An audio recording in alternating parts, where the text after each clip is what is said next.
एकुलता एक मुलगा जाणं एवढं मोठं दुःख मला तर वाटतंय दुसरं नसेल.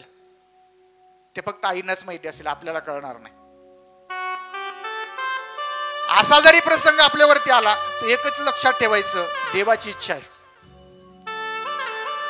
आपली किती जरी इच्छा असली ना, आपला मुलगा जगावा, आपल्या पद्धतीने असं व्हावं, होऊ शकत नाही. त्याची इच्छा आहे ना, तो ठरवणार आपण कसं राहायचं ते. म्हणून त्याची इच्छा जर पूर्ण होत असेल ना, तर आपण काहीच करायचं नाही. ठेविले आनंदे तैसेची राहावे, चित्ती असू द्यावे समाधान. शब्द सोपा आहे, समाधान शब्द खूप सोपा आहे, पण हे समाधान शब्द माणसाला इतका त्रास देतो ना, इतकं असमाधानात ठेवतं, संपूर्ण आयुष्य त्याचं जातं, पण माणसाला समाधान लागत नाही. समाधान फक्त एकाच गोष्टीने लागेल माणसाला, दिल्या घरी सुखी राहा. हा जो शब्द आहे ना, दिल्या परिस्थितीत सुखी राहा. म्हणून तर सांगितलं आमच्या काही ज्येष्ठ श्रेष्ठ मंडळींनी संप्रदायातल्या, परमार्थ करत असताना मोठ्या व्यक्तीकडे पाहायचं आणि परमार्थ संसार करत असताना छोट्या माणसाकडे पाहायचं. संसार करत असताना जर तुम्ही रस्त्याने चाललात, पायी चाललात आणि तुम्ही जर सायकलवाल्याकडे जर पाहिलं तर दुःखी होताल. म्हणून काय करायचं, पायी चाललात ना, तुमच्या पायात चप्पल आहे, मग कोणाकडे पहा, ज्याच्या पायात चप्पल नाही ना, जो अनवाणी चाललाय त्याच्याकडे पहा, नक्की समाधान लागेल. आपल्या घरात ब्लॅक अँड व्हाईट टीव्ही आहे, आता शक्यतो कोणाच्याच घरात नाही, तो फोटोत सुद्धा पाहायला मिळत नाही. पण समजा आहे आपल्या घरात आणि शेजारच्या घरात मोठा एलईडी आलाय, एलसीडी आलाय आणि आपल्या घरात ब्लॅक अँड व्हाईट आहे. शेजारच्याचं एलसीडी पाहू नका, ज्याच्या घरी रेडिओ ना त्याच्या घरचं लक्ष केंद्रित करा, नक्कीच दुःख होणार नाही. पण आपलं तसं नाहीये. शेजारचिनीने जर 10,000ची साडी घेतली तर पुढच्या पंचमीला मला 11,000ची पाहिजेच. समाधान आपलं त्या ठिकाणी डळमळीत होतं. आणि परमार्थ करत असताना कधी पण मोठ्या व्यक्तीकडे पहा, याचे 108 पारायण झालेत, आपले सुद्धा 108 व्हायलाच पाहिजेत. 12 वर्षापासून ही पारायणाला बसते ना शेजारीन आपली, आपण सुद्धा नाही 11 वर्ष जमलं ना, इथून पुढे 12 वर्ष आपण बसूया, असा आपण संकल्प करत नाही ना, आपल्याच्याने तो होणार सुद्धा नाही. केला पाहिजे, केला. आणि जोपर्यंत असा आपण संकल्प करत नाही तोपर्यंत तुम्ही किती कथा ऐका, किती पुराण करा, किती चिंतन करा, किती एकादशी धरा, किती माळा घाला, समाधान लागणार नाही. फक्त समाधान त्याच गोष्टीत आहे ज्या परिस्थितीत भगवान परमात्मा आपल्याला ठेवेल त्या परिस्थितीत. याच्यासाठी भगवान परमात्म्याने जसं आपल्याला ठेवले तसंच आपण राहावं. या भागवताचं चरित्र सांगत असताना, या भागवताची कथा सांगत असताना प्रथम स्कंदातल्या पहिल्या अध्यायात, चौथ्या अध्यायात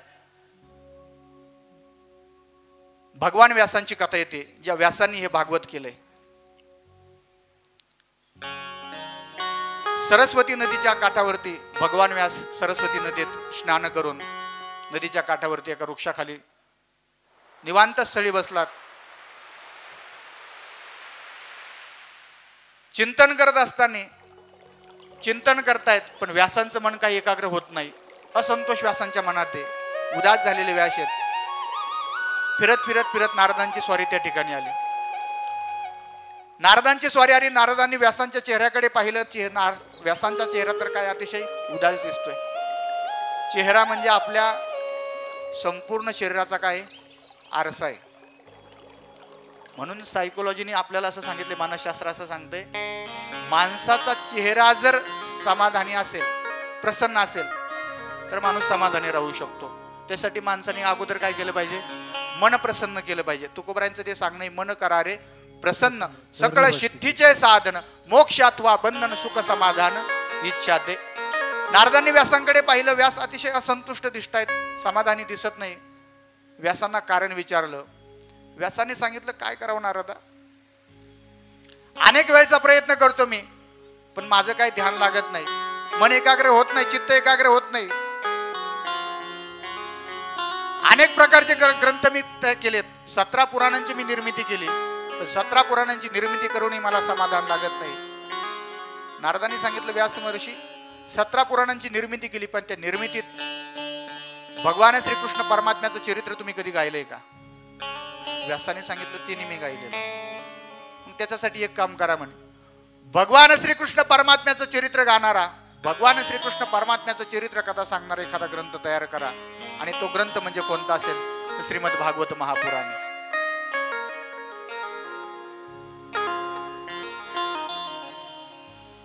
श्रीमद भागवत महापुराणाची निर्मिती व्यासांनी केली. पण याची निर्मिती मी कशी करायची, काय करायची, मला ती चालना मिळेल का, मला ती प्रेरणा मिळेल का, भगवान माझ्यावरती कृपा करतील का?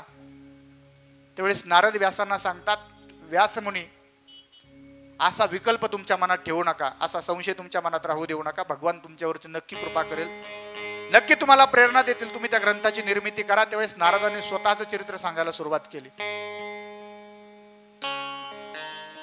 नारदजी व्यासांना स्वतःचं चरित्र सांगायला लागले. नारदजी सांगतात, व्यास मुनी, मी आता जो नारद दिसतोय ना, तो पूर्वी मी नारद नव्हतो. मी एका दासीचा मुलगा होतो. माझी आई लोकांच्या घरी धुणं भांड करायची, तिचा मी मुलगा.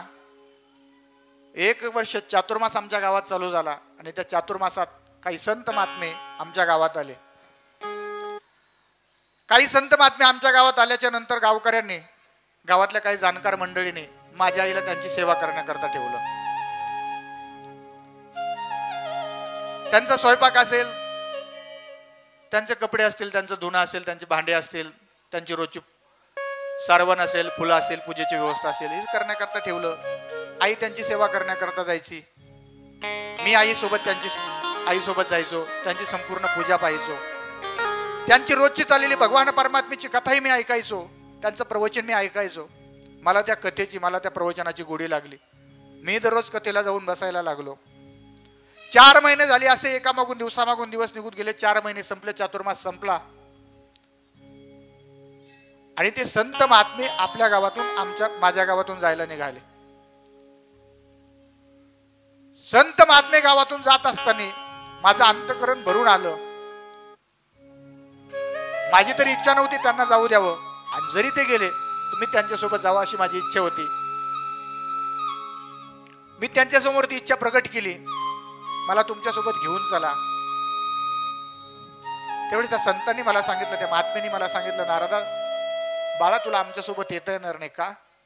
कारण तुझ्या पाठीमागे आईचं कर्तव्य आहे. आईचं कर्तव्य पार पाडल्याशिवाय तुला येता येणार नाही. आई जर तुला नसती तर आम्ही तुला घेऊन गेलो असतो. व्यासजी त्यावेळेस मनात असा विचार आला, येऊ नये. पण असा विचार त्यावेळेस मनात आला, माझी आई मेली असती तर बरं झालं असतं. का बरं झालं असतं? भगवंतात आणि आपल्यात अंतर आईमुळे निर्माण होतंय.